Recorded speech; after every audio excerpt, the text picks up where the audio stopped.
It's a COVID edition of Let's Talk. And we've got with us Dr. Shane Speights. He's the New York Institute of Technology Dean at Arkansas State University. And we have a lot to cover right now, Doc. We've got the vaccination rollout, and what do you know about it right now that we can tell people? Because everybody wants to know, when can I get it? We know that's the question. Absolutely, Bill. First of all, thank you for having me. This is actually an exciting time. I'm excited to be able to speak about the vaccine and the vaccine rollout, and hopefully get some good information out to the general public and the community. Because I know there's a lot of questions, and I know that sometimes it's hard to find those answers. So hopefully we can get them answered today. I'm going to start off by telling everybody, there's two main vaccines out there right now that are approved to be administered for COVID-19. And that's the Moderna vaccine and the Pfizer vaccine. Here in the state of Arkansas, we've seen a lot of the Pfizer vaccine. We've seen some of the Moderna, but by and large, it's been Pfizer. Now, what are the differences between the two? Really, they're the same kind of platform. And what I mean by that is they're both what's called an mRNA vaccine. You don't have to worry about what that is. It's a new platform, but it's actually shown to be really effective. And what I mean by that is both of these vaccines are hitting like 95% effectiveness. We don't usually see that from a vaccine. So that's really good, especially against something like COVID-19, which is causing a global pandemic and that we're seeing right here in our own backyard. The differences between the two, they're really not a lot. On the Pfizer vaccine, they're both of them a 2-dose vaccine. So you'll take a dose, and then either 21 or 28 days later, you'll take the second dose. And again, the effectiveness is about the same, and the side effects are about the same. So there's no difference in the Moderna or the Pfizer vaccine in terms of the side effects. There's really minimal side effects in terms of the vaccines when you get the first dose. And I'll just tell you, because I just got my second dose just a couple of days ago. So I'll tell you my experience, and I'm happy to tell you what all the literature says. The first dose itself, a little sore arm, not much at all, just really not much beyond that. A sore arm, I felt fine. On that second dose, which is about 21 days later, that's where some people have a few more symptoms. And what I mean by that is when you look at the studies on this vaccine, about 60% of the people, they felt tired after that second vaccine. About 38% of them had a little bit of a headache, and about the same, about 40% had muscle aches. And those are really the big things they had. For me, myself, yesterday, I was a little tired. I'll be honest with you. I went to bed about an hour earlier than normal, but that's not too bad. So I had a little bit of fatigue, a little achiness in my joints, but I'm telling you, considering how tough this virus has been on everybody and the hospitalizations and the deaths, man, I'll take that any day of the week and twice on Sunday over getting COVID. So by and large, the vaccine is working great. We've got to really work to get as many people vaccinated in a short amount of time as possible. And I'll talk more about that in a second. Okay. When we get to that, you hear people that are concerned and not going to take it. What do you tell them why it's safe? Some people say I get sick from all sorts of vaccinations. Well, how do you answer that? Yeah, and I get it. To be honest with you, I get that. First of all, these vaccines don't have any virus in it at all. It's only like a little piece of the genetic material of the virus. So it's not going to give you COVID. It's impossible for it to give you COVID. Any effects you may feel in terms of the fatigue I mentioned, or the headache or the muscle aches, that's actually your body's response to seeing the vaccine. It's actually a good thing. That's actually what you want to have happen, because that means your body's mounting a response. And so when I was achy yesterday, I thought, good, that means the vaccine's working. My body is now creating memory cells. So when it actually runs into COVID-19, it's already going to have an army built up to be able to fight it. And it'll be of little or no consequence to me. That's the big thing about a vaccine. It significantly reduces your chance of being placed in the hospital or in the intensive care unit or dying. And that's what you want. Is there a chance I can still get COVID even though I've had the vaccine? There is, but it'll be nothing but, more than a little mild cold. And I certainly wouldn't see any after effects like we're hearing about with some people who have had COVID and still have issues weeks or months later. Very nice. What are the concerns of the healthcare workers right now? It's interesting. I've got obviously lots of good friends in the healthcare industry. I was speaking with a very close friend of mine who's one of the intensive care doctors here at one of our local hospitals. And, I think for him and for really a lot of my colleagues, they're frustrated that the good information isn't getting out, that people aren't wearing their masks, that people aren't doing their part really to socially distance. It's hard, and I get that. It's hard to understand that something that I do could affect somebody 3 or 4 people away. It could be that just because I don't wear my mask and, maybe I've got COVID and I feel fine, but I'm spreading it to somebody that could spread it to somebody else, and then somebody dies 3 people away. Yeah. That's a hard concept for people to understand, but that's what's happening. That's what's happening here. That's what's happening across the country. We need people to do the right thing. There's a light at the end of the tunnel, and it's this vaccine. And the more people we can get vaccinated, the more we will get back to the normalcy of life that we all want.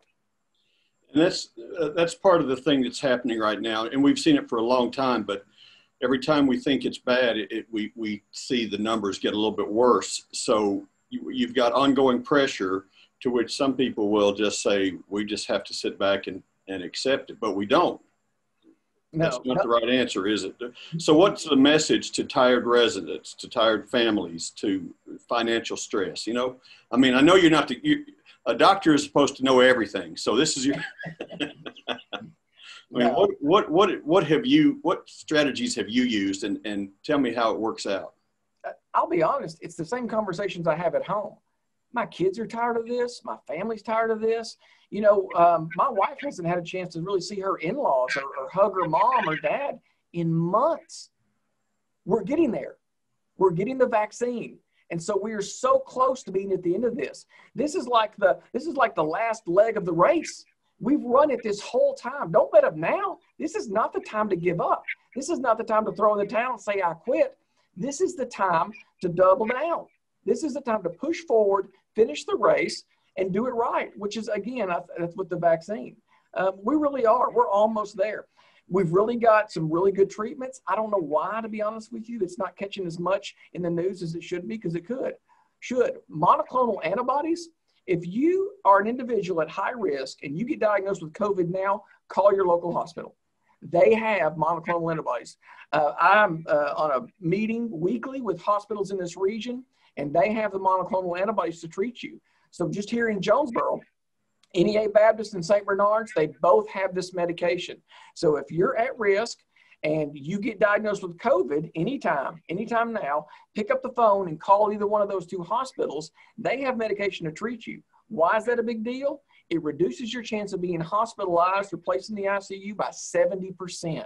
It's huge. And we're even actually seeing better numbers than that.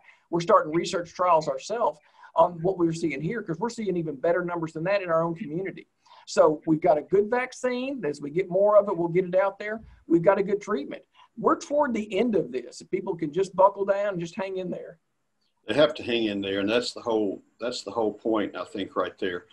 Can you talk about how the distribution process is going and how it works at any level?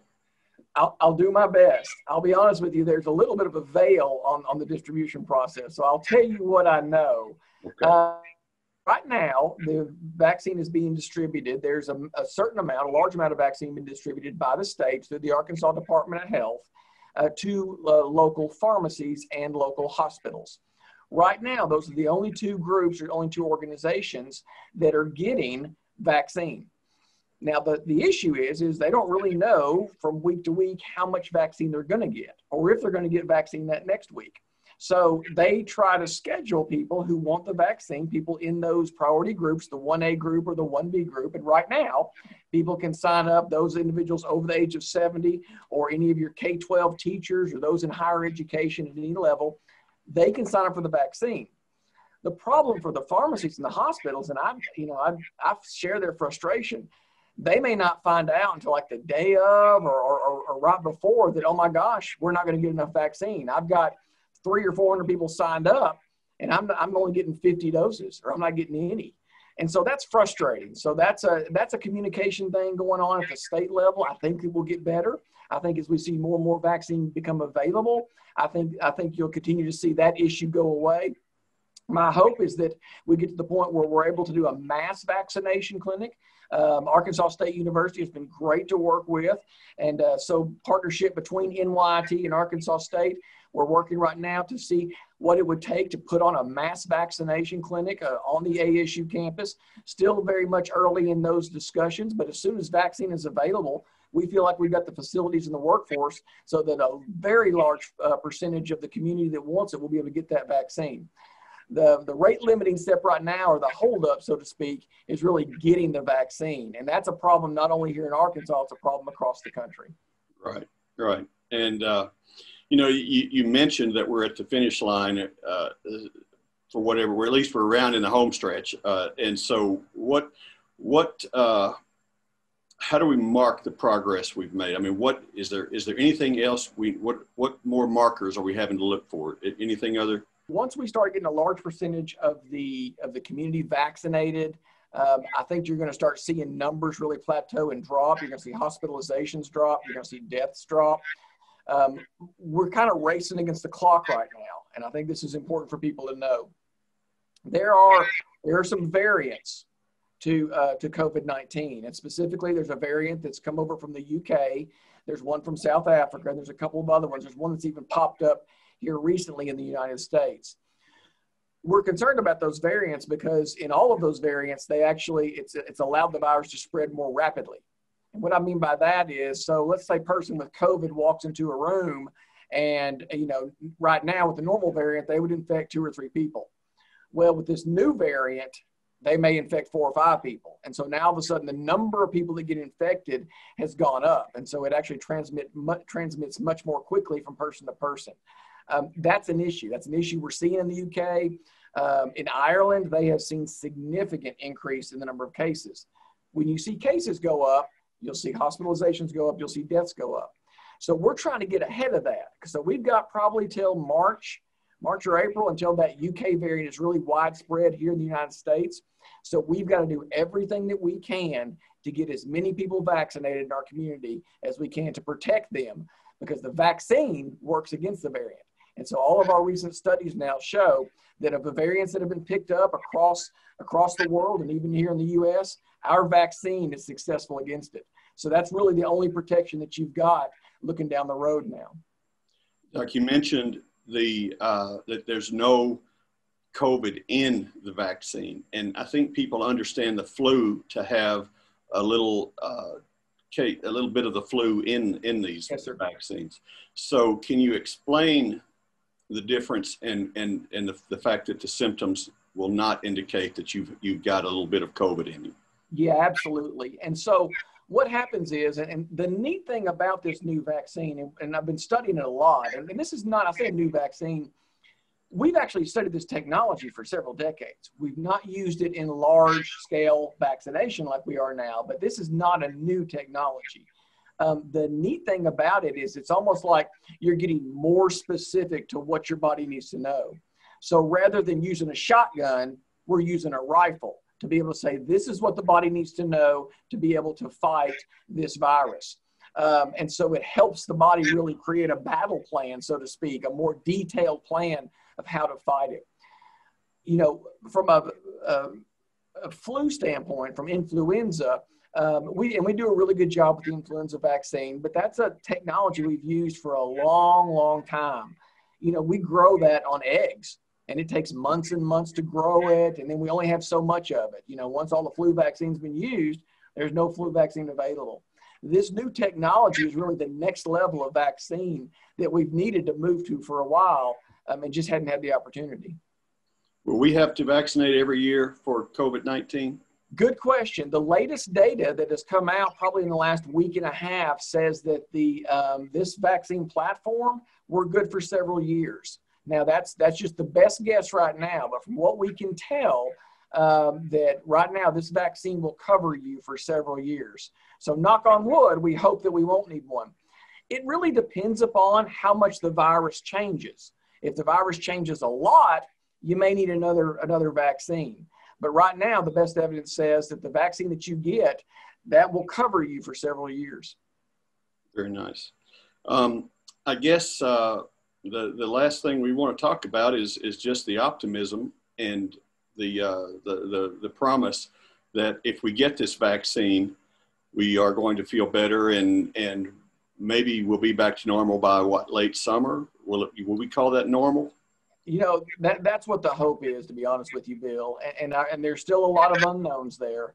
And I know there's questions about the vaccine, and I'm watching this data almost daily. The latest research that came out shows that over the millions of doses that have been given, the risk of an allergic reaction is 0.0011%. That's the risk. The risk of an allergic reaction is 0.0011% of having an allergic reaction. It's not completely zero. There's a chance, but it's almost completely zero. Even when we talk about, this is a big question, well, what about women who are pregnant, or women wanting to become pregnant, or nursing mothers? There's really good evidence out there that they should take this vaccine too. You should always talk to your local physician, the physician that you see, but the national group, the American College of Obstetrics and Gynecologists, are recommending that those women get the vaccine and that it is safe for them. And in terms of versus getting the vaccine or getting COVID, they're at much higher risk of a complication if they happen to get COVID. Back to your original question, though, I do believe this is what's going to send us back to some sense of normalcy. I've got fingers crossed that it'll be sometime certainly this summer. It really, again, depends upon how many people we can get vaccinated. The fewer people that are vaccinated, the more the virus has the ability to bounce around to other people that aren't covered. That's the whole idea behind herd immunity. You got people that get infected, you got people that get vaccinated. You put those people together, well, they've got antibodies or they've got protection. So the virus doesn't have anywhere to go. But as long as the virus has somebody else to jump to, which is either somebody who hadn't been sick or somebody that hadn't been vaccinated, then it'll continue to propagate. We'll continue to see hospital numbers like we are now. Very nice. Doc, is there anything else we need to cover? I can't think of anything. I want everybody to hang in there and stay strong. Like I said, this is the last leg of the race. So this is not a time to quit. We're not a community that quits. We're not a state or a country that quits. So don't do it now. Well, I know you're not looking for gratitude, but we are very grateful for the work you've put in all these years. It feels like it's all these years. I'm proud for all the years you worked, but this year particularly, on the coronavirus, and all the other doctors, nurses, first responders, everybody. I mean, this community has really fought hard, and we appreciate that so much. And thank you, and we will have you again as we hopefully have better news in the coming months. Absolutely. Looking forward to that, Bill. Me too. Thank you. He's Shane Speights. He's the College of Osteopathic Medicine Dean at NYIT at ASU. Thank you, Doc. Absolutely. Appreciate it.